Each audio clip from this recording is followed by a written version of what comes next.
Assalamualaikum warahmatullahi wabarakatuh. Alhamdulillah, salatu wassalamu ala rasulillah. Mabad kaum muslimin yang dirahmati Allah subhanahu wa ta'ala, kita masih membahas seputar haji ilegal kaum muslimin, jamaah haji ilegal ya.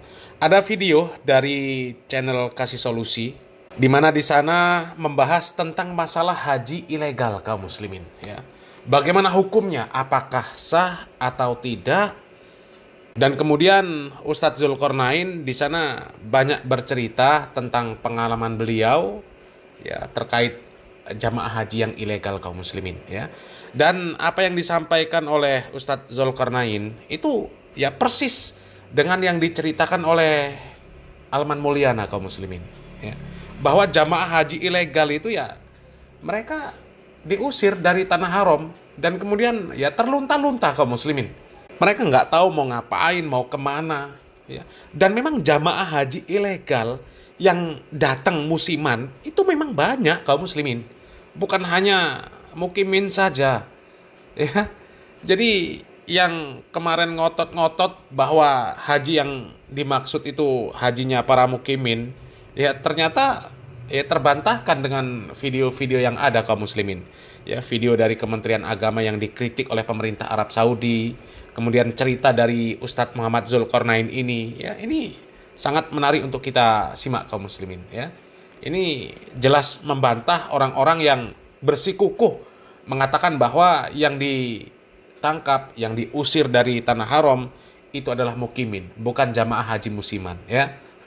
Dan tanpa panjang lebar kaum muslimin, kita langsung saja simak videonya kaum muslimin. Ini videonya lumayan panjang kaum muslimin. Kalau Anda coba simpulkan nih Ustadz, dari beberapa tahapan visa ya, A, B, C dan seterusnya gitu ya. Tapi untuk dampak positif atau efeknya ke depannya itu, misal karena memang visa ini urusan negara, tapi bagaimana dengan pahala hajinya Ustadz? Apakah memang oke lah dia misalnya melanggar, ini bukan mencari pembenaran ya, tapi dia melanggar, tapi kan kalau sudah dijalankan secara dari mulai niat sampai akhir gitu ya, tuntas syariatnya gitu, itu apakah tetap dihitung bahwa haji mabrur Ustaz? Ya jadi itu ada banyak dibicarakan juga ya, karena di Indonesia ini kan rame kan, ada yang memberi fatwa dari sebagian ormas di Indonesia bahwa orang yang haji tidak resmi itu tidak syah hajinya. Ya saya sendiri sih saya nggak berani sampai seperti itu. Langsung begitu tuh Ustaz, gimana Ustaz? Ya tapi kalau mengatakan bahwa berdosa, itu sudah bisa dipastikan. Orang yang berhaji tidak resmi seperti itu berdosa. Berdosanya di? Banyak sebab. Satu, karena dia menyelisihi peraturan negara yang dia berada di dalamnya. Pemerintah Indonesia melarang itu. Ya. Dan itu adalah hal yang dimaklumi. Terus yang kedua, itu menyelisihi pihak penyelenggara haji sendiri, Saudi Arabia. Mereka melarang untuk hal itu. Dan simbol slogan mereka tahun ini, La hajja bila tasrih. Tidak ada haji tanpa izin resmi. Itu simbol mereka tahun ini. Ditegaskan. Kemudian yang ketiga, itu menyelisihi kesepakatan negara-negara Islam dan selainnya dalam pertemuan internasional yang saya singgung tadi, ditandatangani oleh 57 negara. Oh iya, karena ada kuotanya masing-masing ya? Iya, dipastiin bahwa semuanya harus ada kuota masing-masing. Baik. Jadi dari sudut itu saja dikatakan berdosa itu pasti. Belum lagi di sudut yang lain. Haji yang seperti ini itu akan menimbulkan dampak yang sangat berbahaya terhadap jiwa, bukan terhadap agama orang aja. Bisa melayangkan nyawa dan jiwa manusia. Coba bayangkan aja kalau dibiarkan semua, mereka nongkrongnya di mana? Nggak punya tenda. Jadi trotoar kan viral tuh kemarin, banyak yang meninggal, ada di kursi roda, di kursi meninggal, geletak di trotoar gitu Ustaz, jadi dampak ya. Ya jadi saya perlu cerita sedikit ya, ada hal-hal yang mungkin tidak begitu kelihatan ya oleh banyak orang. Jadi saya tahun kemarin alhamdulillah saya haji juga. Tahun ini, tahun sebelumnya saya haji juga. Masya Allah. Sebelumnya itu haji pertama setelah corona, haji resmi pertama setelah corona, maksudnya dibuka luas lagi untuk seluruh negara. Tidak ada lagi penghalang-penghalang seperti yang kita dapatkan pada saat corona.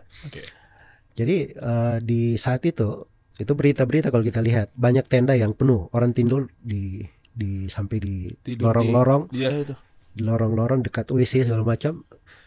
Itu orang-orang yang tidak haji resmi. Kalau dia haji resmi nggak mungkin tendanya kayak gitu. Tenda itu sudah diukur.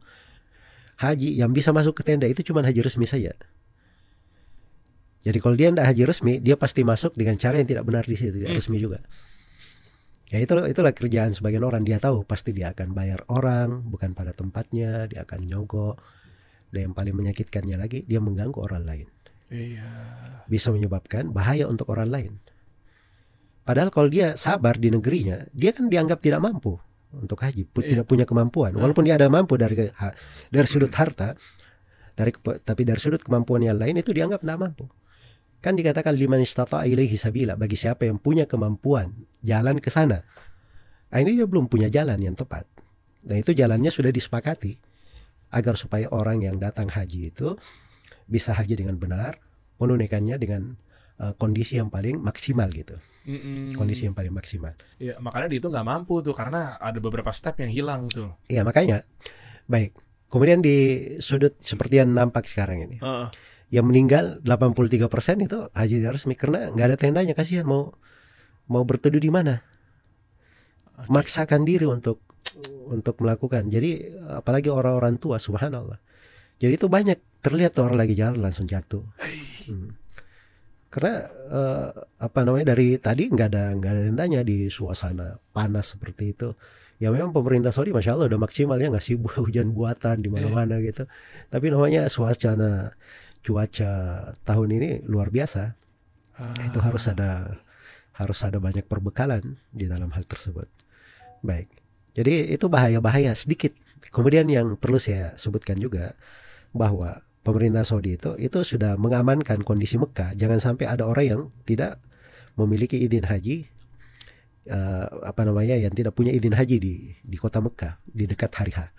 Itu bukan hanya untuk orang-orang Indonesia saja, karena kebanyakan yang dieksposkan, jemaah ini ditangkap, ini rombongan sekian ratus, sekian puluh dan seterusnya. Padahal orang Saudinya juga sama kena seperti itu. Orang Riyadh, orang Medina, dia ada di Mekah. Ente KTP mana? Mekah. Oke, nggak ada masalah. Ente KTP mana? Medina. Pulang ke Medina. Ente KTP mana? Riyadh. Pulang. Kembali ke Riyadh. Nggak ada keperluannya, nggak ada kaitannya dengan haji di Mekah, dikeluarin oleh pemerintah Saudi. Hatta sama-sama Saudi? Iya, orang Saudi. Itu kebijaksanaan, dia nggak pandang bulu. Bukan untuk orang luar aja. Okay. Tapi itu untuk kemaslahatan haji yang mereka masukkan di situ. Jadi ini masalah ada kaitannya dengan keselamatan jiwa juga sebenarnya kalau tidak dipatuhi. Nah, karena itu sangat dijaga sekali oleh pemerintah di sana. Ya. Baik. Jadi itu mungkin sebagian hal ya yang saya bisa terangkan, ya Allah. Masya Allah, barakallahu fikum, Ustaz. Kata teman-teman deh, artinya ini bisa menjadi hal kemudorotan sehingga boro-boro kita pahala hajinya diterima gitu ya. Ya, mengharap haji mabrur dan seterusnya, tapi nyatanya cara yang kita tempuh juga banyak masalah gitu loh. Ya kan dikatakan di dalam hadits Abu Hurairah riwayat Bukhari dan Muslim, wal hajjul mabrur laisa lahu jazaa'un illal jannah. Haji yang mabrur itu tidak ada balasan untuknya kecuali surga. Oke, semua orang pengen haji mabrur. Iya. Tapi haji mabrur itu apa? Kata para ulama, haji mabrur itu adalah haji yang tidak bercampur dengan dosa. Itu pokoknya gitu loh. Dia sudah tahu awal kali dia mau pergi haji dia sudah berdosa. Ini haji ziarah resmi, masya Allah. Gimana resminya? Dikasih lagi semuanya. Sampai di sana sudah ada gelangnya, sudah ada kartu nusuknya. Itu nipu semua tuh. Ya Allah. Nggak mungkin haji ziarah punya kartu nusuk, nggak mungkin. Itu berarti ada dapat orang-orang dari mana? Yang bermain ya, Ustaz ya? Baik, sampai di sana dapat tasrih. Tasrihnya pasti aspal. Asli tapi palsu. Ya. Itu udah pasti, Ustaz? Iya, sudah pasti. Terus turunnya di mana? Dia kalau nggak mau masalah, jangan turun di Jeddah atau di Medina, turunnya di Riyadh kalau haji. Kalau dia visanya ziarah. Di Riyadh dia sudah lihat busnya itu nggak lewat pemeriksaan resmi, lewat belakang gunung. Oh alah, ini yang terjadi, ternyata mereka main kucing-kucingan. Jadi lewat belakang gunung sampai ke Medina, kasih foto-foto. Alhamdulillah jemaah kami walaupun ziarah sudah ada di Medina sekarang. Ngaco nih agen nih. Hey, oknum-oknum agen luar sana, gawat deh. Itu ada ya kayak gitu ada. Itu sepaket tuh dari mulai ordalnya dalam tanda kutip, orgal oknum gitu ya. Agennya, jamaahnya kena semua tuh. Terus dikatakan oleh Nabi SAW dalam hadits Ibnu Mas'ud riwayat Bukhari dan Muslim, wa iyyakum wal kadhib fa innal kadhiba yahdi ilal fujur wa innal fujura yahdi ilan nar. Hati-hati kalian dari berdusta, sebab dusta itu mengantar kepada kefajiran dan kefajiran mengantar kepada neraka.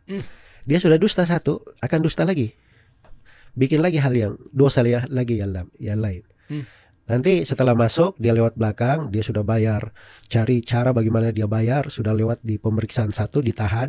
Cari bagaimana dia bayar supaya bisa diloloskan. Begitu masuk lagi pemeriksaan kedua, ditahan lagi, bayar lagi bagaimana caranya bisa dia diloloskan. Ada yang balik tuh sampai 3 kali. Ada dapat ceritanya deh orang-orang yang mengalami langsung. Pertama katanya dia bayar, belum masuk. Kedua dikasih lebih tinggi lagi, belum masuk lagi. Begitu dikasih tinggi baru ya masuk katanya. Jadi begitu dia masuk ke dalam, dia ngambil hotel itu kan harus memperlihatkan izin haji resmi, baru bisa di ini. Ini enggak, dia pasti nipu lagi. Dia pakai izin haji orang, dia sudah ada orang-orang yang ngaturin, atau dia kerjasama dengan pemain di dalam hotel itu dan seterusnya. Baik, setelah masuk lagi di dalam, ketika pemerintah mengadakan razia, ada yang kena.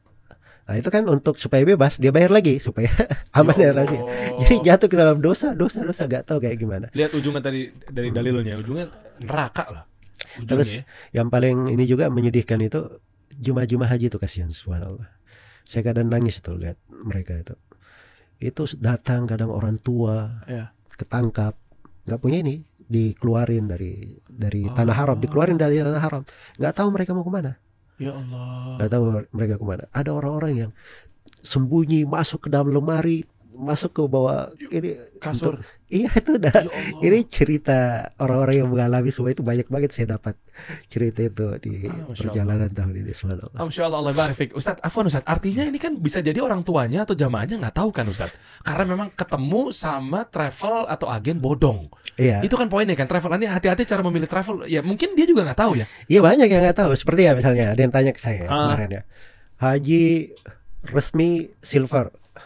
Ya dia kasih harganya berapa gitu kan, 200 juta. Fasilitasnya sudah termasuk visa haji, terus tasrih haji. Ini kalau orang tahu peraturan, ini pasti nipu nih orangnya. Kok bisa? Kalau dia sudah punya visa haji, dia nggak perlu tasrih haji lagi. Untuk ngapa dia dapat tasrih haji? Iya. Oh iya, kenapa ada lagi ya? Iya makanya visa haji itu sudah artinya dia bisa masuk haji. All in. Ya, iya, kalau dia perlu tasrih, itu dia lagi bermain kalau dia perlu tasrih. Oh, catat teman-teman. Ini ilmu nih penting nih. Tasrih itu dipakai untuk mana? Di dalam, orang dalam Saudi. Misalnya ente mukim di Saudi. Dia mau pergi haji. Perlu tasrih untuk pergi haji. Itu tasrih namanya penggunaannya. Nah, jadi yang bilang visa ziarah ini kayak gitu dia modelnya. Dia bilang visa haji, maksudnya visa ziarah, bisa pergi haji maksudnya. Oke. Sampai di dalam dia mau cari dulu orang bisa nyetak untuk dia tasrih gitu. Makanya pakai tasrih. Itu tasrih kayak gitu modelnya. Ya Allah. Udah teman-teman nih pasti aja insya Allah. Ya. Yang pasti itu banyak, jelas main pasti itu mudah. Sampai sekarang kan orang-orang yang travel yang mainnya bersih itu ada.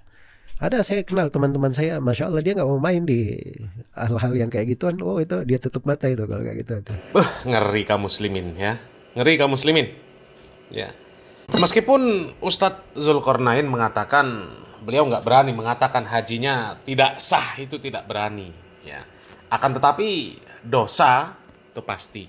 Jadi kami coba kiaskan, yaitu ya semisal sholat, tapi orang tersebut melaksanakan sholat ya dengan baju curian, dengan celana curian, ya pakai jam tangan juga jam tangan curian.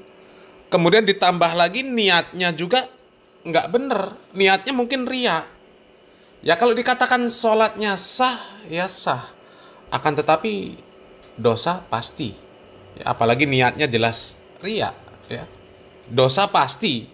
Kalau dikatakan sholatnya sah, ya selama syarat dan rukunnya terpenuhi, ya sah.